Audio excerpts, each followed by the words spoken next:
Good evening and welcome to Courts Today by Livelaw. I am your host Urvashi Chauhan, bringing you the latest updates on the legal front. This is your go-to source for all things legal. Let us start. Starting with the issue that has been making headlines for a few days now, the electoral bonds case.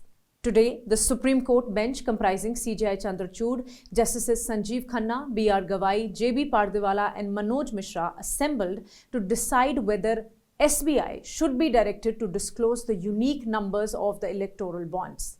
I must tell you, the Election Commission of India yesterday uploaded on its website the details of donations received by political parties through electoral bonds. Further, an application was filed by Citizens' Rights Trust seeking to direct SBI and Election Commission of India to disclose the details of electoral bonds sold between 1st March 2018 and 12th April 2019.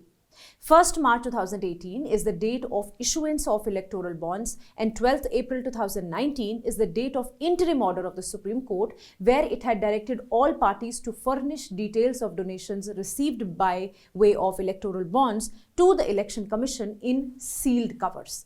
The court today refused to direct the disclosure of electoral bonds details from the first date of their issuance, that is 1st March 2018. The bench clarified that it was a conscious decision made by the court to direct the disclosure of electoral bonds details from 12th April 2019. Explaining the rationale behind this decision, Chief Justice Chandrachud said that after the interim order of 12th April, every donor was put on notice regarding a potential disclosure. The court also said that altering the date of the disclosure would amount to a substantive modification of the judgment, which cannot be directed in a miscellaneous application. Ultimately, this application was dismissed as non-maintainable. At the end, it was clarified that the State Bank of India must provide all information it has about the bonds purchased after 12th April 2019. This includes any alphanumeric numbers and serial numbers associated with the bonds. To prevent any future disputes, the chairperson of the bank was instructed to submit an affidavit confirming that the SBI has shared all relevant details and has not withheld any. Additionally, the Election Commission of India was directed to promptly publish these details on its website once they are received from the State Bank of India. Regarding the same matter, the bench today firmly dismissed a request made by Senior Advocate Dr. Adish Agrawala, the President of Supreme Court Bar Association, who sought a suo motu review of the Constitution Bench's judgment, which had struck down electoral bonds as unconstitutional.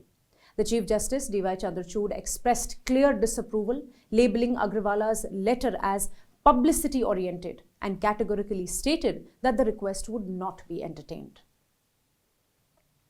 In another important update from the Supreme Court, the bench of Justices Bela M. Trivedi and Pankaj Mittal has today denied bail to Aam Aadmi Party leader Satyendar Jain in a money laundering case. His interim bail was also cancelled and he has been asked to surrender forthwith.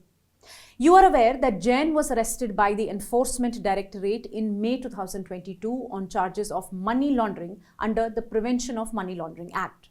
He, along with others, were accused of laundering money through 3 companies during the years 2010 to 2012 and 2015 to 2016. He remained in custody until a vacation bench of the Supreme Court had granted him interim bail on health grounds last year in May.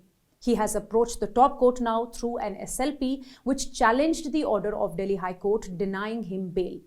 During the hearing, Enforcement Directorate, represented by Additional Solicitor General S.V. Raju, strongly opposed his bail plea and argued that Jain exercised effective control over the companies involved in the alleged money laundering racket despite relinquishing his position as a director. Furthermore, questions were raised over alleged delay tactics used by Jain to push back the trial in the case.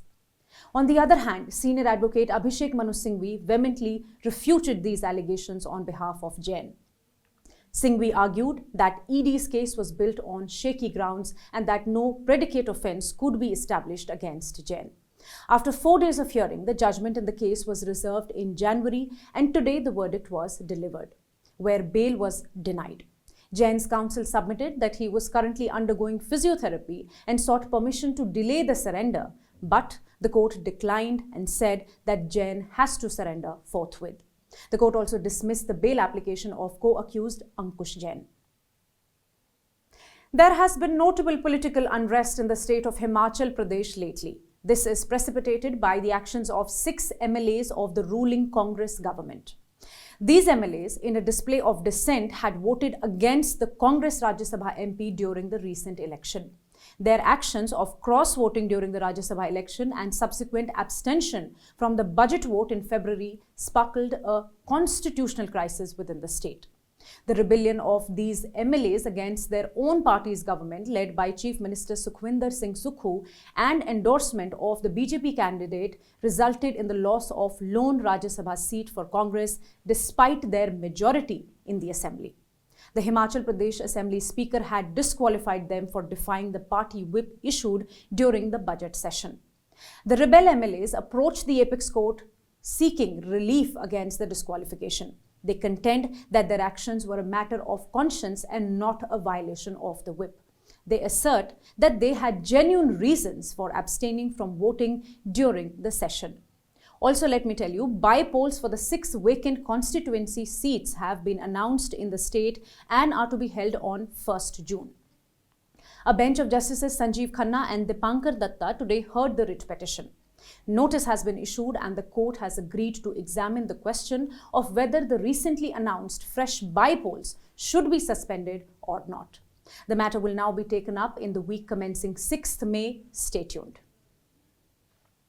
The apex court today rejected Adani Power Limited's request for Jaipur Vidyut Vitran Nigam Limited, that is JVVNL, to pay them late payment surcharge or LPS of Rs 1376 crores.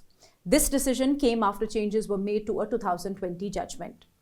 A brief background here is that in 2020, the Supreme Court agreed with Rajasthan Electricity Regulatory Commission and the Appellate Tribunal for Electricity that Adani Power should get a compensatory tariff but not the late payment surcharge or LPS. LPS is basically a penalty for late payment. Adani Power, being aggrieved by not getting the LPS, filed a miscellaneous application with the Supreme Court asking JVVNL to pay them the LPS because of a delay in receiving compensation related to changes in the law as ordered by the 2020 judgment. The bench, comprising Justices Aniruddha Bose and Sanjay Kumar, today held that filing of a miscellaneous application was not the proper legal recourse adopted by Adani Power to claim LPS. The court also referred to its order from December 2022, where JVVNL was asked to pay LPS to Adani Power. The bench clarified that this judgment would not have any binding effect, as such observation was passed at the prima facie stage and not at the hearing stage. Also, Adani's application was dismissed with the cost of 50,000 rupees. For more details on this, you can visit livelaw.in. The Tamil Nadu government has approached the Supreme Court over refusal of the governor to re-induct MLA K. Ponmudi as a minister in the state government. Following the Madras High Court's order reversing his acquittal in the disproportionate assets case, Ponmudi had incurred disqualification under the Representation of Peoples Act 1951 and had to resign as a minister. Last week, the Supreme Court had stayed the conviction of Ponmudi in the case. Chief Minister M.K. Stalin recommended his appointment to the governor. But yesterday, Governor R.N. Ravi wrote to the Chief Minister saying that since Ponmudi was held guilty by the Madras High Court for a serious offence amounting to moral turpitude relating to corruption, his re-induction in the Council of Ministers while he remains tainted of corruption would be against constitutional morality. The governor stated that the conviction had only been suspended and not set aside by the Supreme Court. So, the state has now filed an interlocutory application in the earlier writ petition filed by it against the governor over delay in assenting to the bills. The state seeks a stay of the governor's decision taken to refuse the appointment of Ponmudi as a minister. Further, the state seeks a direction to the governor to act as per the Chief Minister's recommendation to appoint Ponmudi as a minister. Senior Advocate A.M. Singhvi along with Senior Advocate P. Wilson mentioned the matter for an urgent listing. CJI D.Y. Chandrachud asked them to circulate an email and assured that he would look into the request at the earliest. Coming to another update from the Supreme Court. The Supreme Court has transferred to itself the pending PIL before the Allahabad High Court, which challenges the validity of Muslim Personal Sharia Application Act of 1937 and seeks a declaration that Section 494 of IPC, which prescribes punishment for bigamy, is ultra-vires to the Constitution of India. The PIL filed by Hindu Personal Law Board challenges the act on the ground that it permits Muslims to perform polygamy. It states that polygamy culture was followed by Hindus, including Buddhists, Jains and Sikhs, but it has now been prohibited by law. Against this backdrop, it has been argued that restricting Hindus, Jains, Sikhs and Buddhists to practice polygamy and allowing the same to be practiced by the Muslims is discrimination on the grounds of religion and violative of fundamental rights. As far as Section 494 of IPC is concerned, it has been argued that excluding Muslims from the scope of punishment is also a form of discrimination.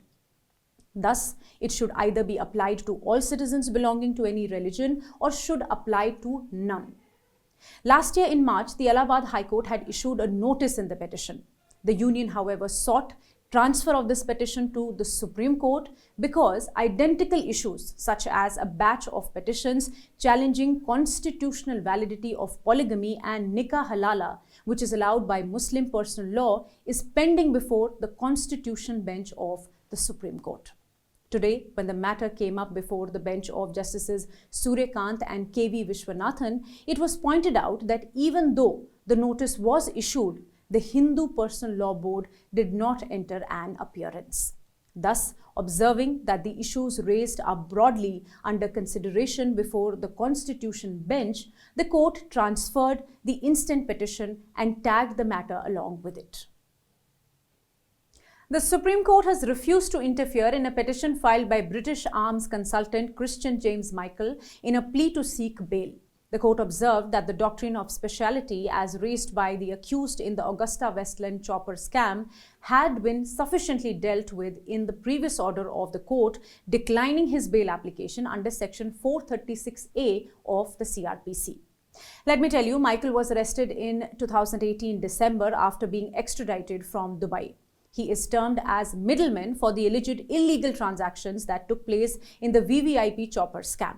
ED filed a charge sheet against him in June 2016 alleging that he received approximately 225 crore from Augusta-Westland. Michael filed the application seeking release from custody on the ground that the maximum sentence which can be awarded to him is 5 years and he had already undergone the complete sentence. The judge rejected the application, stating that since Section 467 of IPC, which mandates life imprisonment, was invoked by the CBI through a supplementary charge sheet, Michael's argument that he had already served the maximum period of detention under Section 415 and 420 of IPC and Section 8 of Prevention of Corruption Act was not valid. Michael's counsel argued that according to Section 21 of the Indian Extradition Act, Michael could not face charges for any offences other than those specified in the extradition order. He emphasized this to claim the protection of speciality doctrine. But the bench comprising CJI Chandrachud and Justices J.B. Pardiwala and Manoj Mishra dismissed the petition, stating that the court could not go ad nauseum, that is, delve into details or matters endlessly.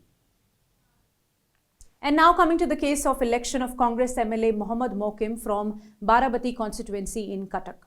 In this matter, where the Orissa High Court recently nullified the election of Mohammad Mokim, the Supreme Court has now not only issued notice but has also stayed the operation of this decision. To give you a brief background, in 2019 Odisha Assembly elections, Mokim ran as the official Congress party candidate in the Barabati constituency. He received 50,000 plus votes, while his opponent from Biju Janata Dal got 46,000 plus votes. Naturally, Mokim was declared the winner.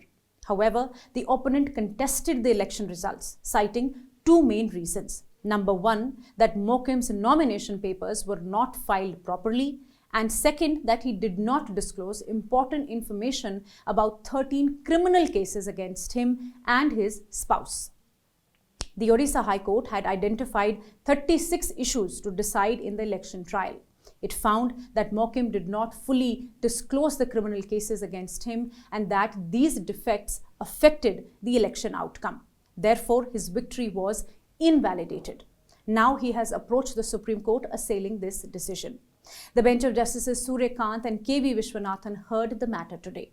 While staying the High Court's order, the bench stated that Mokim would not be entitled to vote. However, he shall be permitted to participate in the assembly proceedings. And lastly, the Allahabad High Court has today dismissed the challenge made to cancellation of lease of Maulana Muhammad Ali Jauhar University's land in the state's Rampur district. The writ petition of the University Trust had challenged Uttar Pradesh government's move to seize the land by voiding the lease deed associated with the university. The state government cancelled a 3.24-acre land lease to Maulana Muhammad Ali Jauhar Trust, led by former UP Minister Azam Khan, citing lease condition violations and alleging that originally allocated for a research institute, a school was running on the property. As per the rules, after the cancellation of the lease, the possession of land automatically goes to the government. A division bench comprising Justice Manoj Kumar Gupta and Justice Kshitij Shailendra of the Allahabad High Court had reserved the verdict in the matter after hearing both the parties in December 2023. While reserving the judgment, the bench also directed the state government to keep the helpline for children of Rampur Public School operative till the end of the academic year 2023-24. Thank you for watching. If you wish to know more details about the cases I mentioned here, you can visit our website at www.livelaw.in. Stay ahead with quick legal updates only on Live Law. Do not forget to like, share and subscribe and support us. You can also support us by donating through the thanks button at the bottom of our videos or consider becoming a member at just 89 rupees per month.